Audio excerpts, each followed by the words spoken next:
बिस्मिल्लाहिर्रहमानिर्रहीम। अस्सलाम वालेकुम। उम्मीद करती हूँ कि आप सब खैरियत से होंगे। अल्लाह से दुआ है कि वो हम सबको अपने अपने घरों में खुश और आबाद रखे, आमीन। आज मैं आपके साथ वाइट सॉस पास्ता की रेसिपी शेयर करूँगी।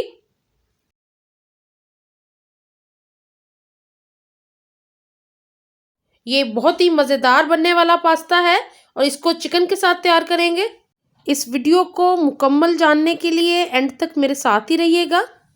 और जिन प्यारे प्यारे व्यूअर्स ने अभी तक चैनल सब्सक्राइब नहीं किया, प्लीज़ वो ज़रूर कर लें और साथ ही बेल के आइकॉन को दबाना बिल्कुल ना भूलिएगा नई वीडियोस के नोटिफिकेशन के लिए। मुझे उम्मीद है कि आपको मेरी कुकिंग अच्छी लग रही होगी। कमेंट बॉक्स में ज़रूर बताइएगा। इस रेसिपी को ज़रूर ट्राई कीजिएगा और वीडियो को ज़्यादा से ज़्यादा लाइक्स दीजिएगा। तो स्टार्ट करते हैं इस मज़ेदार से वाइट सॉस चिकन पास्ता को। यहाँ मैंने पास्ता बॉईल करने की तैयारी शुरू कर दी है। तो पैन में मैंने 2 लीटर पानी शामिल किया है, 1 टेबलस्पून नमक और यहाँ मैं तकरीबन 2 टेबलस्पून ऑयल के शामिल कर रही हूँ इसके अंदर। पानी को बॉईल होने देते हैं। यहाँ पानी बॉईल होना शुरू हो गया है और अब मैं इसके अंदर पास्ता शामिल करूँगी।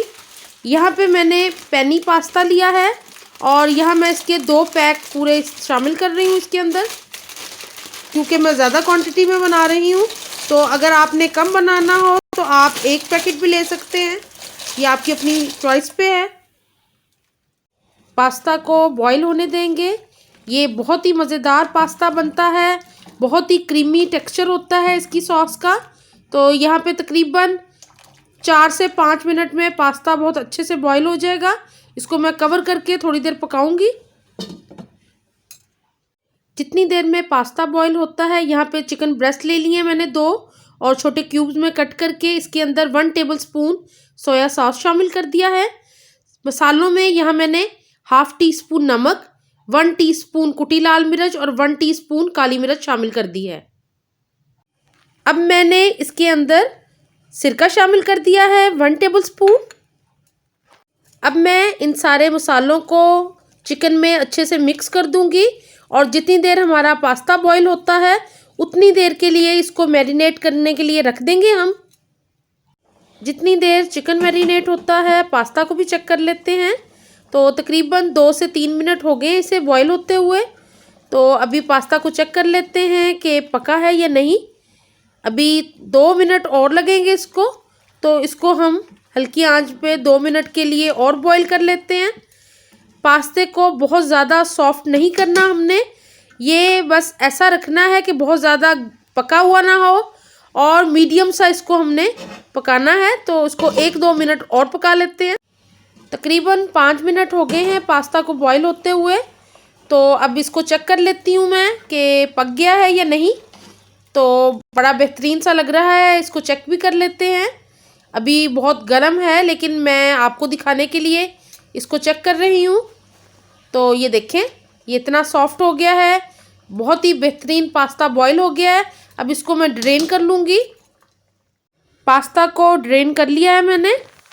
पास्ता हमारा बॉईल हो गया है और अब चिकन को पका लेते हैं, जिसके लिए मैंने 2 टेबलस्पून ऑयल शामिल कर दिया है। यहाँ 4 बड़े जवे शामिल कर दिए हैं मैंने लहसुन के। यहाँ मैं लहसुन को 1 मिनट के लिए फ्राई कर रही हूँ ताकि अच्छी सी खुशबू आए। यहाँ मैंने चिकन भी शामिल कर दिया लहसुन के साथ और इसको 3 से 4 मिनट तक मीडियम आंच पे हम कुक करेंगे ताकि चिकन बहुत अच्छे से पक जाए और सारे फ्लेवर इसमें एब्जॉर्ब हो जाएं। तो इसको 3 से 4 मिनट तक मैं फ्राई करूँगी। तकरीबन 3-4 मिनट में चिकन हमारा बेहतरीन सा पक गया है, ऑयल बाहर निकल आया है। अब मैं स्टोव को बंद कर दूँगी। वाइट सॉस पास्ता बनाने के लिए जिन चीज़ों की ज़रूरत है नोट डाउन कर लीजिए। यहाँ पे मैंने 4 टेबलस्पून मैदे के लिए हैं, 4 टेबलस्पून मक्खन लिया है मैंने, आप कोई सा भी ले सकते हैं, सॉल्टेड अनसॉल्टेड। यहाँ मैंने मसाले लिए हैं जिनमें काली मिर्च 1 टीस्पून, नमक half tea spoon, oregano 1 tablespoon और यहाँ मैंने ड्राई रोजमेरी ली है, ये भी 1 टेबलस्पून और मैंने मोज़रेला चीज़ का 200 ग्राम का एक पैक लिया है और उसको मैंने यूँ कट कर लिया है। यहाँ मैं मक्खन शामिल कर रही हूँ। मक्खन के साथ ही मैं तकरीबन 1 टेबलस्पून ऑयल का शामिल कर रही हूँ ताकि मक्खन हमारा जले ना और पास्ता सॉस बड़ी अच्छी सी बन जाए। मक्खन मेल्ट हो गया है और अब मैं 1 टेबलस्पून लहसुन शामिल कर दिया इसके अंदर। लहसुन को 2 मिनट तक भून लूँगी। ये सॉस के फ्लेवर को बहुत ज़्यादा बढ़ा देगा। 2 मिनट तक लहसुन को फ्राई करने के बाद अब मैंने मैदा शामिल कर दिया है और इसको भी फ्राई करेंगे तकरीबन 2 मिनट तक। जब हमारे मैदे में से बबल्स उठने शुरू हो जाएं, इसका मतलब ये है कि आपका मैदा भून चुका है। तो फिर इसके अंदर हम बाकी की चीज़ें शामिल करेंगे। तो अभी मैं मैदे को भून रही हूँ तकरीबन 2 मिनट तक। यहाँ बबल्स बन रहे हैं, मैदा हमारा बहुत अच्छे से भुन चुका है। जब इस तरह के बबल्स बनने शुरू हों तब हमने थोड़ा थोड़ा दूध ऐड करना है इसके अंदर।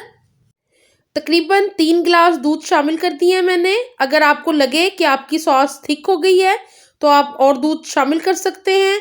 अब मैं इसके अंदर ऑरिगानो, काली मिर्च और नमक शामिल कर दिया है और इसको भी अच्छी तरह मिक्स कर लूँगी। इस बात का ख़ास ध्यान रखें कि गुठलियाँ ना बने।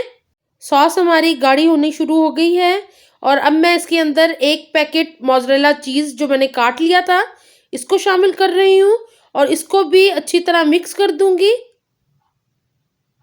यहाँ बहुत ही बेहतरीन सी सॉस हमारी रेडी हो गई है। चीज़ मेल्ट होना शुरू हो गई है। अब मैं इसके अंदर शामिल करूँगी चिकन जो हमने रेडी कर लिया था और इसको भी शामिल करने के बाद मैं सॉस में मिक्स कर रही हूँ ताकि सारे फ्लेवर आपस में मिक्स हो जाएं अच्छे से। अब मैं सॉस के अंदर 2 कटी हुई शिमला मिर्च शामिल कर दी हैं जिससे सॉस बहुत ही कलरफुल लगेगी और टेस्ट भी इसका बहुत ही बढ़ जाएगा। बहुत ही बेहतरीन सी मज़ेदार white sauce with cheese ready है। यह मैं पेनी पास्ता इसके अंदर शामिल कर रही हूँ। अगर आप कोई और पास्ता शामिल करना चाहें तो वो भी कर सकते हैं। अब मैं इस पास्ता को सॉस में अच्छे से मिक्स कर दूंगी। मज़ेदार सा पास्ता पूरी सॉस में अच्छे से मिक्स हो गया है। सबसे लास्ट में मैं 1 टेबलस्पून रोज़मेरी इसके ऊपर छिड़क रही हूँ और अब इसको कवर करके 2 मिनट के लिए दम पे रख देंगे। बहुत ही मज़ेदार सा वाइट सॉस चीज़ चिकन पास्ता रेडी है। अब मैं इसको सर्व कर लूँगी। आप देखें कितना मज़ेदार लग रहा है। यहाँ मैं सर्विंग के वक्त थोड़ा सा ड्राई रोज़मेरी ऊपर से स्प्रिंकल कर रही हूँ ताकि ये खाने में और भी मज़ेदार और फ्लेवरफुल लगे। मुझे उम्मीद है कि आपको ये white sauce with cheese and chicken penne pasta की रेसिपी बहुत ही अच्छी लगी होगी। आप इसको घर पे ज़रूर ट्राई कीजिएगा। वीडियो आपको अच्छी लगे तो ज़्यादा से ज़्यादा लाइक्स दीजिएगा इस वीडियो को और फैमिली फ्रेंड्स के साथ शेयर भी ज़रूर कीजिएगा। जो नए व्यूअर्स हैं हमारे चैनल पे, अगर उन्होंने चैनल को सब्सक्राइब नहीं किया तो प्लीज़ ज़रूर कर लें। वीडियो को लाइक दीजिएगा। दुआओं में याद रखा करें। अपना बहुत ख्याल रखें। अल्लाह हाफिज़।